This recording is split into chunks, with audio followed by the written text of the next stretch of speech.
Hey, welcome to the show. I'm sitting here today with Tamara Wright of Community Solutions and Built for Zero. How are you doing, Tamara? I'm doing great. How are you? Yeah, I'm doing well. The sun is shining behind the gray clouds, I'm assuming. Um, Day is going great. I'm upright on the right side of the dirt, having a great conversation with you today. I'm so excited. Where are you located, Tamara? I'm in beautiful, sunny Phoenix, Arizona. Sunny Phoenix, Arizona. The Yeah. Phoenix proper, or are you in like Scottsdale, Tempe, Mesa? Phoenix proper. I'm in Midtown, Ooh, in a nice. very popular historic district called Coronado. Sounds swanky. The only the Coronado I know of is down in San Diego. All the rich people live there. It didn't used to be swanky, but the housing market has made it more swanky. Oh, is It, Phoenix going through that gentrification process? big time, big time. Our housing value has doubled since we've lived here, and it's only been 4 years. Oh, nice, nice. Yeah. Oklahoma City is going through a boom right now. Houses are being put on the market and being bid and agreed upon the same day in the Oklahoma Yeah. City market. So I'm not interested in selling my house, but we have so many people call us like, "Oh, what would you let your house go for?" I was like, "Oh, I'd let it go for $250,000." And they're like, "Wow, really? Yeah, it's more than $100 over value, but I'm not really interested. But if you're gonna give me that much, I'll move." But Community Solutions and Built for Zero are all about ending homelessness. They're all about housing, getting Yeah. people in the places they need to be in, whether it's creating new homes, getting in existing homes, or setting up ways for them to stay in their home even when they're struggling, which is so cool. I didn't know this thing was a thing until I read Upstream by Dan Heath, which is such a fabulous book. Those of you in the Mhm. nonprofit world that are listening, which I think are all of my listeners, I think there's only a few people just in love with my voice. The rest are here for the actual content. But there's so many times you can hop in the river and pull someone out that's drowning. But if you go upstream and you can figure out why it is that they're falling in the river in the first place, and you fix that, even though it's a little less Right. sexy and less fulfilling, it's a little bit different kind of feeling. You actually are solving the problem, which is so cool. So give us a little rundown about Community Solutions and Built for Zero. Sure. So, Community Solutions and Built for Zero, first of all, Community Solutions is a not for profit, and our mission is to measurably reduce and end homelessness, leaving nobody behind, and making sure that we have a racially equitable system in place so we can make sure that there's no disparities in our systems, that we're housing people at the same rate, no matter what race, gender, ethnicity they are. They all have equal access to housing. That's fantastic. Mhm. I love it. I heard about this. I didn't know what it was, but I knew it was a thing like 10 years ago because I'm in Oklahoma City, and Norman, Oklahoma has Yes. been at functional zero for like a decade, which is where the University of Oklahoma is. But the name functional zero is an interesting topic. What does functional zero mean? In its essence, it really means that we're able to house more people than are entering the homelessness system. So, meaning that we have enough housing supply to house people as quickly as possible and nobody's languishing in the trauma of homelessness for very long. And so, our mission is to really try to get housing placements as quickly as possible for everybody. That is so cool. And it's How really do about the community kind of working together. It's not just us coming in and being like, this is how you do it. It's more of like the community coming together, everybody that has their piece of the puzzle, everybody that has their tool in the toolbox, and we're prioritizing, we're working on it together, we're working from a list together of prioritized people, and we're housing them as quickly as possible as a community rather than my agency, my program, my client. It's our neighbors, our community, and our problem to solve. Oh, absolutely. I talk to so many organizations and industries and different things, all different sectors. Veterans are usually one that I end up with. Foster care is near and dear to my heart. Homelessness is interesting, but they have all these programs throughout a city, throughout a metro area, throughout a state, but they don't really work together most of the time.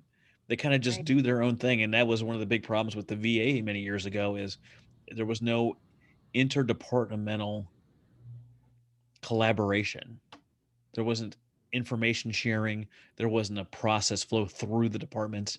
And it's the same kind of thing with organizations in the nonprofit world. I interviewed Candace Leozu from Foster 360. She's out of Mesa, Arizona, right in your backyard. And she really wanted to get in and help foster kids aging out of the foster care system. And what she found, and I imagine this was you all found as well, is that there's all these organizations working on it, but they're not working together. So she created really a navigation system and created person to person mentorship, right? People aging out of foster care, like I was in foster care, stunk most of the time. But she's creating this thing where one individual is going to help you navigate through all the different programs. And you guys aren't quite the same. It's a little bit different, but you're working with multiple organizations to include nonprofit, for profit businesses, and really the community at large. One of my favorite parts about the book is when they talked about that they're not just talking about the homeless numbers, but you're referring to them as Pete, Jack, Sandy. Like, Yes. hey, have you I guys enable seen it. Pete today? Oh, I saw Pete on Friday. He's still around. He's not interested in housing yet, whatever the thing is. Like, what do those conversations look like? How do you start that conversation in the community? And what does that look like when it's actually up and running? So before Built for Zero was created, there was 100,000 homes campaign that was created, and Phoenix was an early adopter of that mission as well. And through that, they created Project H3 Vets, which really meant home, hope, and health. And I'm not sure if that's the correct order, but it was those three words in some order. And it basically just meant that we were going to work together to make sure every veteran had a home, they had hope, and they had their health. And we're going to coordinate. And what came out of that idea was the housing navigator idea. And the city of Phoenix funded this idea. And basically, it was people that are going to navigate veterans who are experiencing homelessness through the system, whether that's coming to the VA to get benefits and then going to the PHA and making sure that we can get those vouchers available to them in a quick manner, getting housing inspections and doing all of these things and trying to make it as efficient as possible. Because we noticed with tracking our data, Community Solutions is very big on data. And a lot of people in nonprofit world know this, that we were using a lot of this data at first for just reporting and compliance. We weren't using it to look and actually see what was happening in our system in real time. And that's really where Community Solutions came in and was like, we have all this data. Why aren't we using it to improve our system and see how it's actually working? Follow people through when they're engaged to when they're housed. How long did that take? Can we shorten it? What's the holdup? And it's really just kind of asking those questions over and over again. One of the reasons why I love working for Community Solutions so much is because you can almost have a childlike curiosity through the improvement model, which is what we use. And really, it's just like you're a kid, why? Asking that question over and over again. Like, That's why is this taking more than 90 days? Why can't we get them in housing? And why can't we get it inspected faster? Why can't we do this? Why can't we do that? And just kind of, pushing against those barriers over and over again until we can get that down to like maybe less than 90 days. And can we get it to 60 days? Can we get it to 30 days? And that way people aren't experiencing this traumatic experience, which is homelessness. It's very traumatic. It's something that nobody should have to go through, especially not more than once. And so it's working together to make sure that people not only get housed, but remain housed, which I think is one of the most important pieces, because a lot of the people that we were serving have been cycling through this system over and over since they were children. And a very large proportion were people that were in foster care as well. So mhm. all these systems that kind of intermingle really should be working together and solving this problem together, because it's all the same clients that we're working with, the same kind of people. Yeah, it's interesting. But before Community Solutions was taking part of this thing, you would have someone like social worker, and then you would go see someone dealing with foster care, and then you might talk to someone at the local homeless alliance or whatever that might be called in your area. But they were never talking to each other. Right. They were never talking to each other. So does like Community Solutions come in to an area or to like how does Community Solutions get involved? Is like the mayor of a city call up and say like, "Hey, we need help." Like, what is there like a hotline? How does this work? Usually somebody will reach out through our website. We have joinbuiltforzero.org. And if you go through the website and it says you want to join, you can join through, and Somebody will direct you to a coach, and then we will figure out how to get you onboarded if we're accepting new communities at that point, because we do have limited staff and have to make sure that you get the coaching and the support that you need. So we're not just accepting every community. There has to be some sort of test in place. And so we do want people that are going to have that shared aim, that want to really drive reductions, that want to work to end homelessness and not just keep responding to it over and over again. We want people to work towards a by name list. We want people to have a command center. And what we mean by command center is just your different community members all coming together. So for veterans, it would probably be your VA medical center. It would be your PHA. It would be any mission driven landlords that are accepting vouchers. It would be your cities. It could be your SSVF providers, which is the Supportive Services for Veteran Families grant through the VA, that's rapid rehousing, and also your GPD providers. You want to have all the people that focus on that particular population in the same room together, coming up with a plan together. And in that room, you're looking at your data, you're analyzing it, you're seeing how many housing placements, what your inflow was, what your outflow was, where people were going, where people are in the system. We also do case conferencing. So we go through our by name list, everybody that we know experiencing homelessness in our community. We have a prioritization. Right now it's the VI SPDAT, but there's some controversy around that one because it seems that we're yielding a lot of disparate results when it comes to racial equity and people that are being placed in housing. So we're in the process of trying to figure out how do we revamp that, or do we do more layered assessment. But usually you will take the most vulnerable people, the people that have a disabling condition, that have these severe health issues. They're the ones that are prioritized first to get into housing. And then you just brainstorm together. Okay, can we get him a HUD voucher? Oh, he's not eligible for that. Can we do a COC voucher? And you just kind of brainstorm around how to get that person to the appropriate resource. That's so cool. It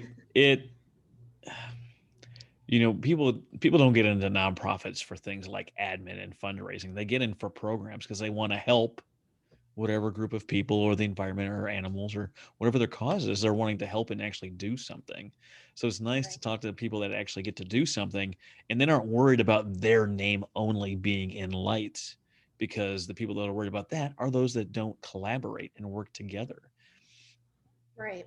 When I do nonprofit work, when I've been involved in a few nonprofits, there was some that were very interested and accepted of working towards completing the project and getting the systems in place so the problem vanishes. Basically, they're interested in creating a place where they no longer have that job to do anymore. And there's some that are just really not interested in that at all. They like to be the hero to swoop in and rescue people, or they don't think there's some kind of collaborative effort that they can do to solve the problem, actually. And it's very interesting to see the people that have the different mindset of looking at the problem in a way that can be addressed permanently, can be addressed collectively, or that just is accepted as it's always going to be here. And to know that you guys have these processes, procedures, vouchers, all of this in place to actually address homelessness and what it looks like is amazing. I know in Canada, their first step is of any problem is to get someone into a residence, because once they have a house, they can start working on their health, they can start working on their job, they can start working on all these other things. But housing is the first and main priority. Right. It's like Maslow's hierarchy of needs, right? The very basic bottom need is shelter. You need to feel Mhm. safe in order to do anything. Otherwise, your brain is just under that stress, fight or flight um, setting, I guess you would say. Um, and you can't really do things that you could normally do. I heard a story one time, and I couldn't even imagine this happening to me. But if I was experiencing homelessness and somebody gave me like 6 pages of landlords to go talk to, and a bus pass, I would be like, I would be so overwhelmed. I wouldn't even be able to do it. Like, I'm supposed to navigate this bus system and go talk to landlords without having showered, or like, you know what I mean? And so that's why we really focus on that navigation piece, making sure that people are being taken care of and they're being handed off like very warmly to the landlord, and having a conversation with a case manager, somebody that's going to help talk you through these things. Because when you're under that amount of stress, it's just, I mean, just from my like empathy overload, I couldn't do that to somebody. Like, that's just so stressful. So it But feels good to actually be there, and we actually see the progress because we do a lot of data, a lot of measurement, a lot of run charts. And we can actually see, okay, we've housed way more people this month. What changed? How are we able to house this many people? What happened? And you can usually tell, oh, that's because this place opened up and we needed to fill them up really quick. Oh, okay. So that's kind of like something that's kind of an outlier and won't be going forward. But we really like pinpoint in our data where exactly things are happening in order to really drive some system level reductions and make sure that people have a safe place to call home, which is really what this is all about. I mean, we do a lot of data and a lot of research, but really at the end of the day, it's about search and rescue, getting people into housing. Yeah. I know so many nonprofits that are doing great things, but they have no idea what their data even is. They don't know how many people they've talked to. They don't know how many people are in their email system, or if they even have a email system. Many don't have a CRM, customer resource management tool, to track all the people they've talked to. And then most of them Right. don't have any kind of program management like Trello or ClickUp or one of the other bazillion options out there to even know what they're doing or what to track. Like, how do you even determine what you need to track, or what do you guys track? We started tracking inflow and outflow and just our current actively at homeless list. So we have for Phoenix, for example, we have chronic, we have veteran, we have families, and we have youth. Youth and families don't meet what Community Solutions calls quality data just yet because they've only been entering for a couple months and they need at least 3 months. And then we also want to put in some racial equity scorecard questions in there to make sure that we're assessing how many people that we're actually seeing and how many people have access to the system. Because we did notice, using Phoenix as an example, that even though Native Americans are 2 times likely to experience homelessness in Maricopa County, they were making up very, very little of our coordinated entry system. And so we really wanted to figure out, okay, why is that? Why are Native Americans not able to access our coordinated entry? And so that's something we're looking at right now. Can we open an access point that's much easier for Native Americans to access? And like looking at your data like that, like very nuanced, is something that is a little bit new. Because like I said before, most nonprofits before were just used to reporting their performance measures about their particular grants that they've been awarded and not looking at it as like, okay, we housed people, are they sustainable? How do we like lessen that length of time? They weren't really looking at that very nuanced um, parts that we look at. So we look at the length of time, and then we break down our inflow and our outflow. Our inflow includes new inflow, so people that are brand new to homelessness, new to our system, people that may have returned that we've housed before and have come back. And then we look at people that went from inactive to active, which means we just can't find them anymore. They haven't accessed our system. In Phoenix, it's 30 days. If you haven't touched a single point in our system for 30 days, you go to inactive, but you're never removed. So if you come back, you just get switched to moved from inactive to active, moved from inactive to active, and it kind of goes back and forth. For outflow, we track housing placements and we track like self-resolved and things like that. And so basically what we're trying to do is make sure that our outflow is always more than our inflow and trying to do both at the same time. So how do we stem inflow? How do we keep people in housing? And how do we get people housed much more quickly? So, what do you mean by inflow and outflow? So inflow means people coming into our homelessness system. So they've lost their housing, their residence, and they're coming to either shelter or to 211 or another access point that's tracking all of this information. They're reaching out for help. That would be inflow. Outflow is, okay, they reached out for help, they came into our system, and now they've been placed into housing, or maybe they self-resolved, and that would be our outflow. They have now exited the system, and we monitor that every month. I love that. That's really cool. Changing gears a little bit, what do you do in your free time in Phoenix? In my free time, I've actually just opened a side business called the Nixer, and it is a mocktail cart that I pop up around neighborhood events, and it's a pop-up non-alcoholic bar. So I make a lot of really good mocktails that aren't just like grenadine and orange juice, and some NA beer, and really trying to make people that maybe don't drink for health reasons, maybe they're in recovery or whatever the reason is, that they can still feel part of the community and still socialize and still have something in their hand. And then the topic of alcohol is never a conversation. So I do that. And then I also do Pilates. And Nice. that's probably the extent. Oh, and I have a pool. So I like to lay out and swim in my pool. That's cool. The mocktails Yeah. are huge. I spent a year in the Middle East, and vast majority don't drink or they're not allowed to drink. So there's a few hotels that have alcohol, but most of the restaurants, even like the shawarma stand, they have like a whole list of mocktails, so you can get it's an interesting drink other than just a soda, juice, coffee, tea, milk. You can get a mocktail and get something that tastes good, is energizing, and is a whole different thing. So Hmm. I was a little surprised. I didn't understand. I was like, well, I guess if you don't have access to real cocktails, these are pretty tasty, then why not? So that's really cool. Well, it Good for still you. allows you to like socialize Yeah. and be part of like what this is what we do as a society here. Like this is how we socialize, and you're like leaving a whole group of people out that may, because alcohol is an addictive substance, and so they may have become addicted to it, but still want to like be out there with their friends. And I think that it can be just very isolating when it feels like everyone's doing something and you can't partake and can't join, and just to be able to like hold something in your hand that looks like a cocktail and just fit right in seamlessly and can still socialize and partake in the event. I don't know, that just it's important to me to make sure nobody's left out. That's nice. I love that inclusive attitude. Yeah. I throw quarterly taco parties here. I think I've mentioned it a couple of times in my episodes. They're just a huge bash. If like Yes. if you were in the area and you're like, I don't like a lot of people, well, come early. And when you hit that buffer of too many people there, feel free to leave. Oh, I can't Right. make it this time. Cool, we're still friends. Come to the next one.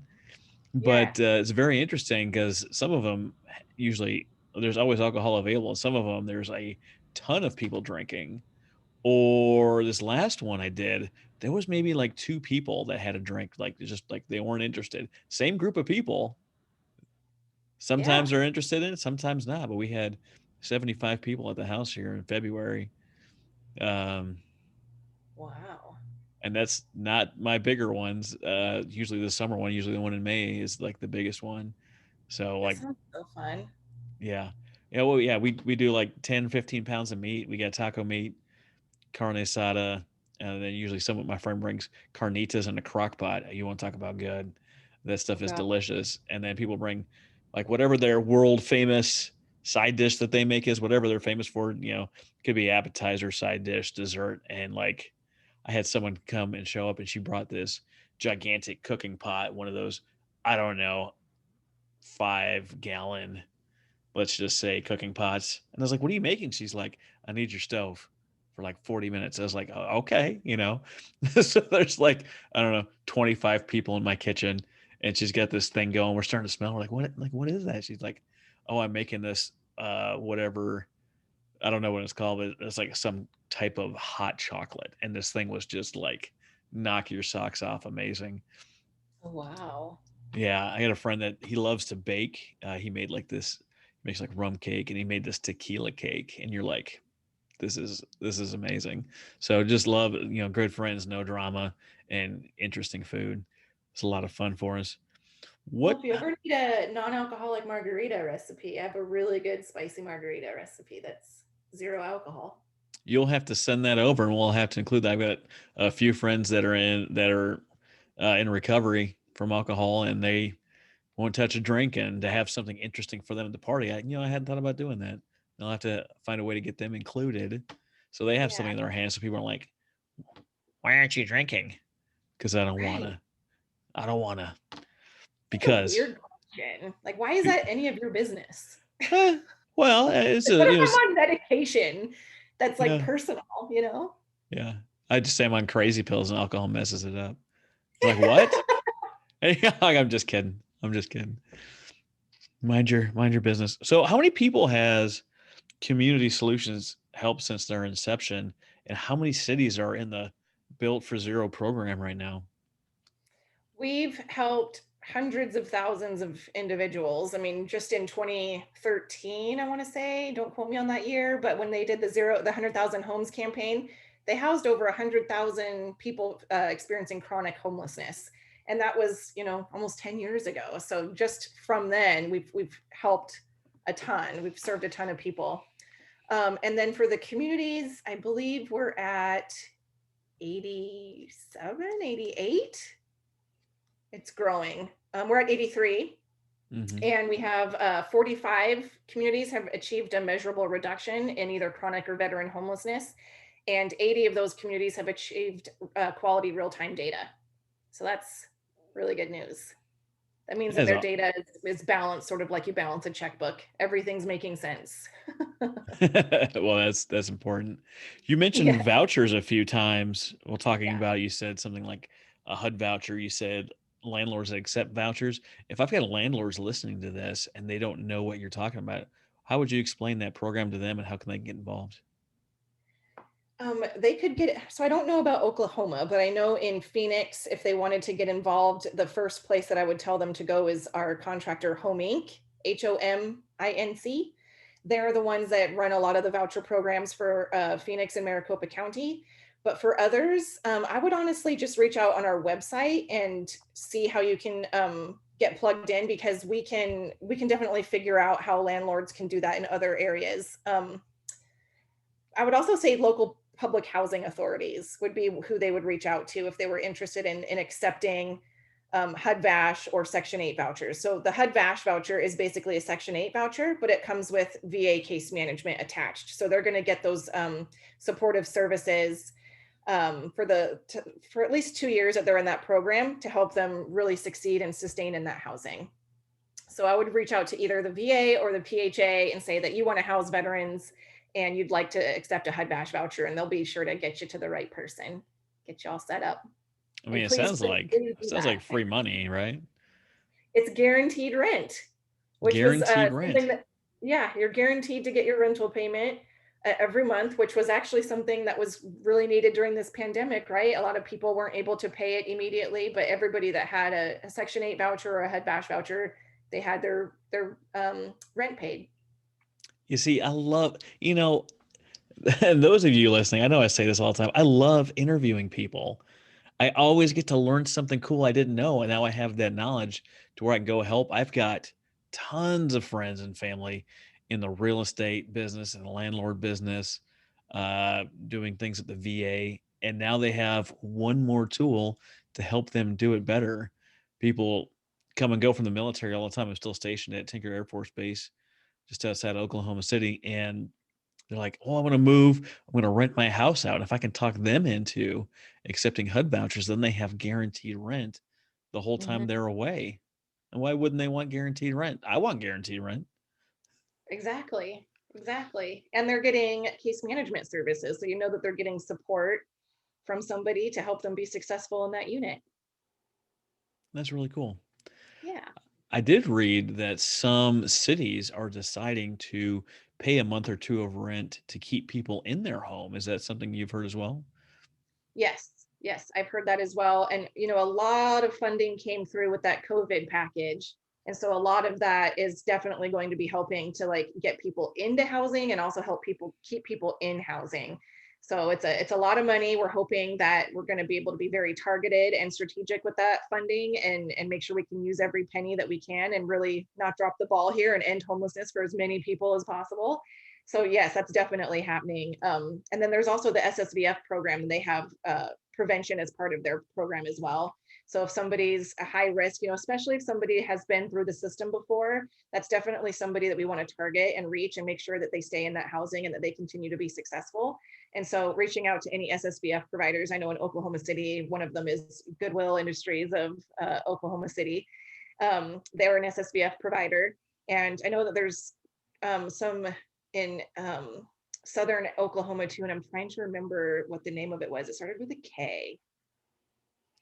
I don't know. We're in all 50 states and 56 countries, so you'll have to True. look for your own local resources. What's the best way to kind of find that stuff? Like if you go into Google, what words do you need to put in to find the things that we're talking about? You can probably just Google, like if I wanted to find it in Phoenix, that would be Phoenix SSVF. And then I would see, you know, US Vets would pop up, CVI would pop up, UMOM would pop up. They're all the grantees that have SSVF funding. And then again, if you wanted to join and receive some Section 8 vouchers or HUD-VASH vouchers, that would be your local public housing authority. And so you would just enter that into Google. So, Oklahoma City Public Housing Authority, and you can get some information there. Catch me up on this acronym. Were you saying SSVF? Yes, sorry, Supportive Services for Veteran Families, SSVF. Supportive services for veteran families. See, this is all sorts of new stuff I never heard about. I, as many was there like 1.5 million ish nonprofits in the U.S. and everyone's doing something just a little bit differently, and everyone's using different programs, and not everyone has the resources, and that's one of the main reasons this show was started because people don't have the resources they need to do nonprofit work the way they need to. We Mhm. here at the Nonprofit Architect are doing this so we can help the helpers, because the next person you help might be the future me coming out from these Mhm. programs, growing up in the foster care system, receiving all sorts of state assistance, and it doesn't have to be that way. And if we can keep people housed like our friends at Community Solutions are doing, that's the first step to getting happier, healthier. Absolutely. Absolutely. And we actually have a lot of people with lived experience working in Phoenix. And um, the people with lived experience, like especially at CBI, Community Bridges is a specific nonprofit here, and they really focus on hiring people that they've searched and rescued themselves, and then they kind of pay it forward and continue to do that.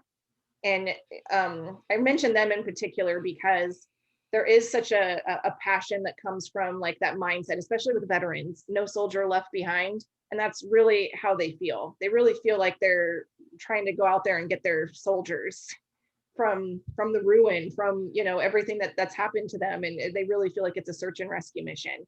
And having that lived experience just makes it even more personal to them, and they can relate to them on a different level.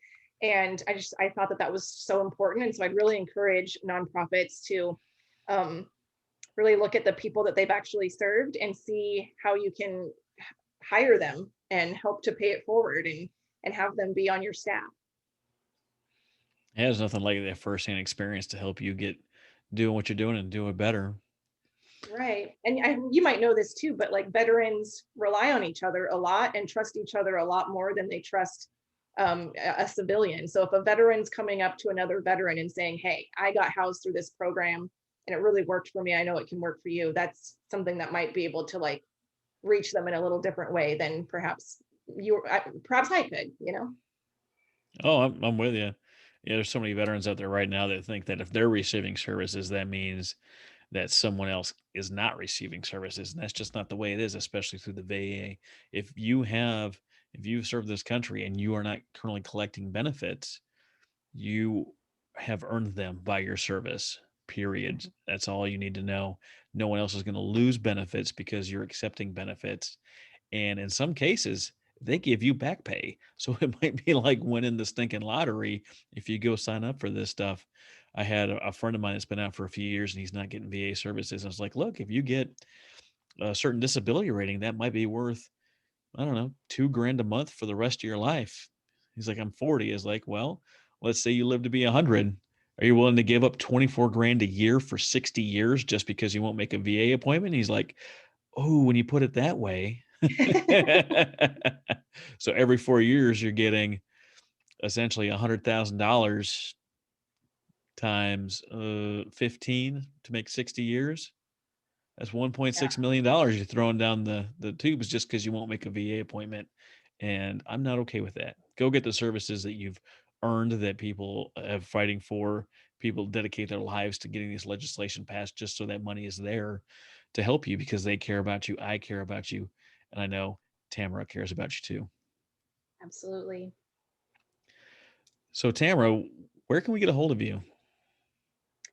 Um, Email or my telephone or any of like how regular People, people reach out. yeah, what are those things? Like, if someone is listening to this and they're like, oh, I need to talk to Tamara about whatever services, where do they go? Sure, they can call me at 602-622-8140, or you can email me at it's twright at community.solutions. So TWRIGHT at community.solutions. And there's no .org or .edu or anything. It's just community.solutions. I know that that's confusing to some folks. It was confusing to me at first. Yeah, now that you don't have to have a .com, .gov, .mil, or .org, you have whatever the heck you want to put on the back half of that. So T Right. Wright at community.solutions. Yes. Thanks I'm so much happy to for talk with anyone. Yeah, thanks so much for being on the show today, Tamara. We love all the things you're doing with community solutions and Built for Zero. Thanks again. Thank you so much.